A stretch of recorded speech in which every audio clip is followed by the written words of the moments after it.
මම කායික රෝග විශේෂඥ වෛද්‍ය මහාචාර්ය ප්‍රියමාලි ජයසේකර.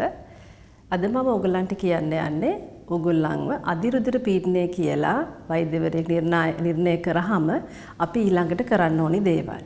සමහර රෝගීන්ගේ රුධිර පීඩනය වැඩි වෙන්න පුළුවන් එයා වෛද්‍යවරයෙක් ගාවට ආවහම. අපි කියනවා ඒකට white coat hypertension කියලා. සමහරව ඇවිල්ලා කියනවා අපි ආතතියෙන් හිටියේ වෙලාවේ ඒකයි මගේ රුධිර පීඩනය වැඩි නැත්නම් මම සාමාන්‍යයෙන් ප්‍රෙෂර් වැඩි කෙනෙක් නෙවෙයි කියලා.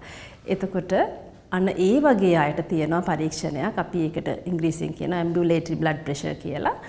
පැය 24ක රුධිර පීඩනය අපිට මනින්න පුළුවන්. හැම දිනාගෙම නෙවෙයි අපි තරුණ කාලේ ප්‍රෙෂර් වැඩින අයගේ ඒ වගේම අර වගේ white coat hypertension ඒ වගේ එක් අයගේ පැය 24ක් බලන්න පුළුවන්. පැය 24 අධ්‍යයනය කරාට පස්සේ අපිට තේරුම් ගන්න පුළුවන් මෙම පුද්ගලයාගේ රුධිර පීඩනය ඇත්තටම වැඩිද අඩුද ඖෂධ ඕනේද කියන එක.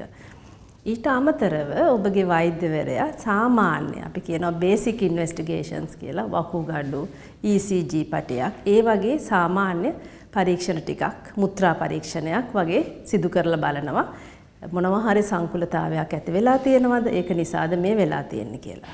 හැබැයි ඔබගේ රුධිර පීඩනය බලනකොට ඔබ වයස 35කට අඩු තරුණ පුද්ගලයෙක් නම් අපි පරීක්ෂණ රාශියක් කරනවා.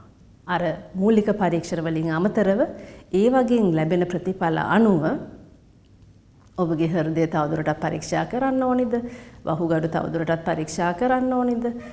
හෝමෝන මට්ටම් බලන්න ඕනිද? ඒ වගේ දේවල් සිද්ධ කරනවා.